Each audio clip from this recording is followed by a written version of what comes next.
You can't pump your own gas. In most of the world, pumping gas is a basic adult life skill, right up there with tying shoelaces and pretending to understand taxes.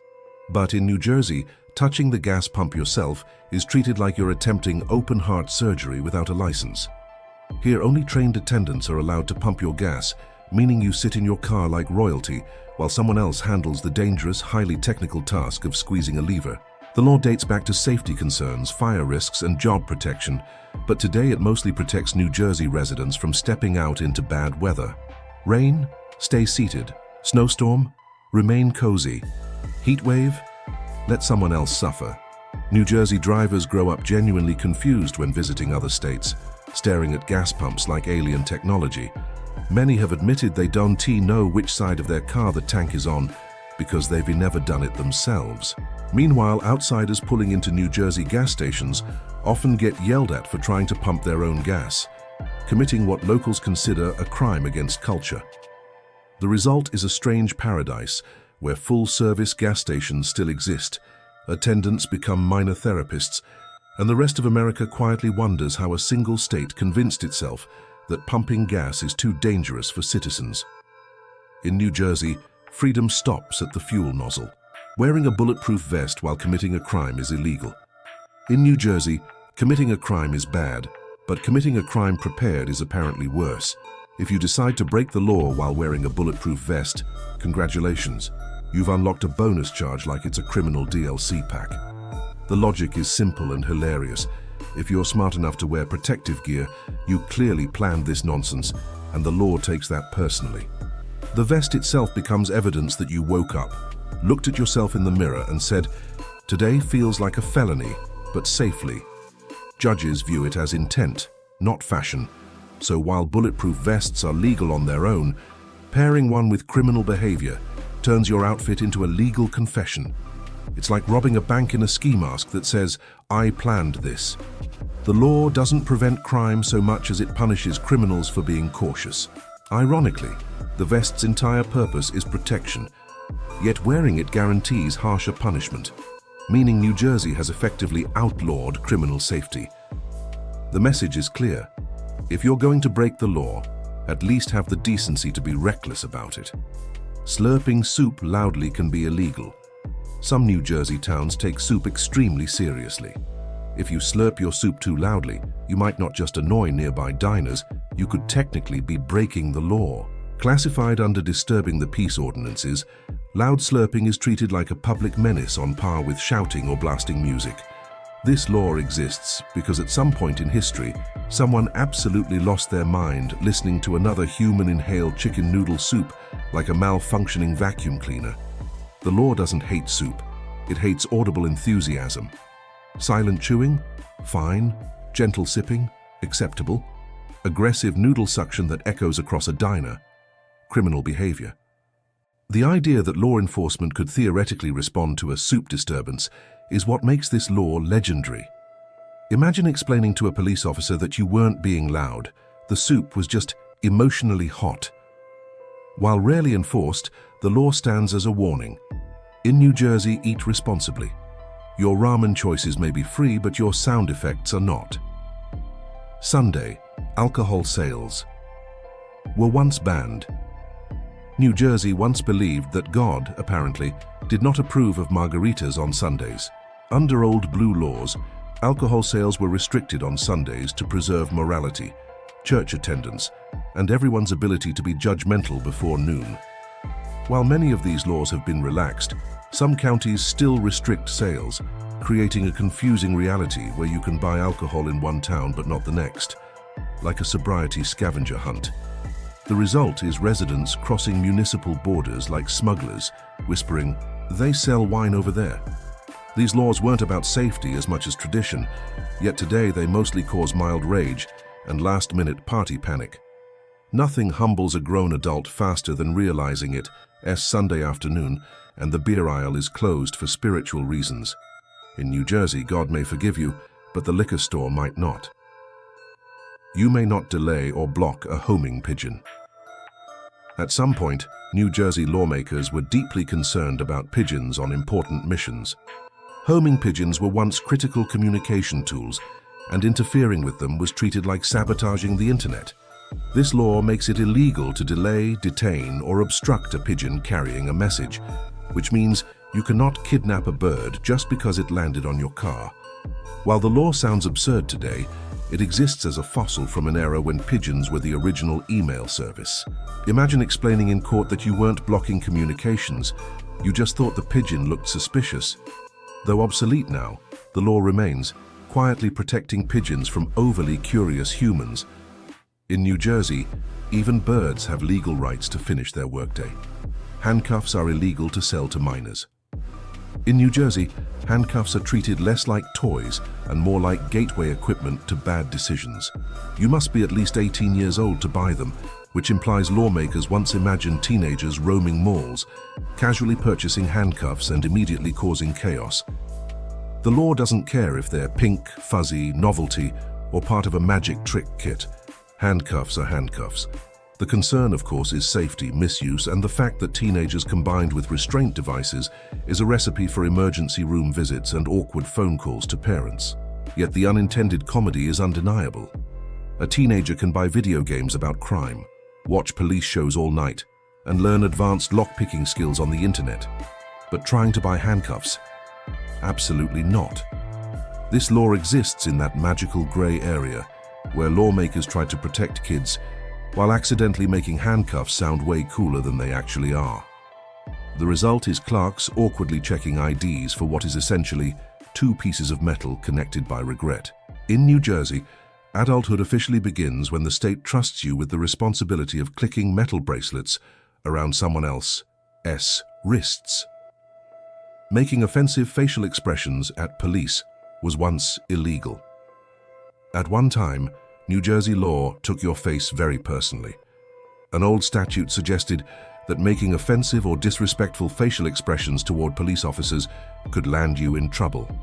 This means eye-rolling, exaggerated size, or the look your parents warned you about might have been considered a legal issue. While largely unenforced today, the idea that your face could commit a crime is incredible. Imagine being arrested not for what you said or did, but for how your eyebrows behaved. The law comes from an era when respect for authority was enforced with extreme seriousness, and sarcasm had not yet been accepted as a personality trait. It also raises important philosophical questions. What exactly qualifies as an offensive face? Is it a smirk, a grimace, accidentally sneezing? The law quietly faded into obscurity, but its spirit lives on in every parent who still says, "Don't make that face." In New Jersey, even your expressions once had to obey the law. Wearing a fake bullet belt can be illegal. In New Jersey, fashion choices can apparently trigger public panic. Wearing a fake bullet belt, yes, a pretend one, can be considered illegal if it causes fear or disorder. This law exists because lawmakers realize that realism in accessories is a dangerous game. Even if the bullets are fake, plastic, or part of a costume, the public doesn't come with a verify authenticity button. The law essentially says, if your outfit makes people think an action movie is about to start, that's a problem. It's less about banning fashion and more about banning surprise heart attacks in grocery stores. Halloween gets especially tricky, as costume realism competes directly with public safety. The message is clear. New Jersey appreciates creativity, but not when it looks like you're auditioning for a disaster. Dress boldly, but not National Alert System boldly. Animals may not mate in public view. Some New Jersey towns decided that public decency applies to everyone, including animals. Under certain local ordinances, animals are not allowed to mate where people can see them. This law is hilarious because animals, famously, do not understand zoning regulations. The intent was to prevent discomfort and maintain public decorum, but the execution suggests a world where squirrels should politely excuse themselves before continuing nature. Enforcement is rare, obviously, because arresting a dog for indecent behavior is not great for police morale. Still, the law remains as proof that humans once believed they could regulate biology with paperwork. It ends less about punishing animals and more about giving humans a legal excuse to complain about things they rather not witness.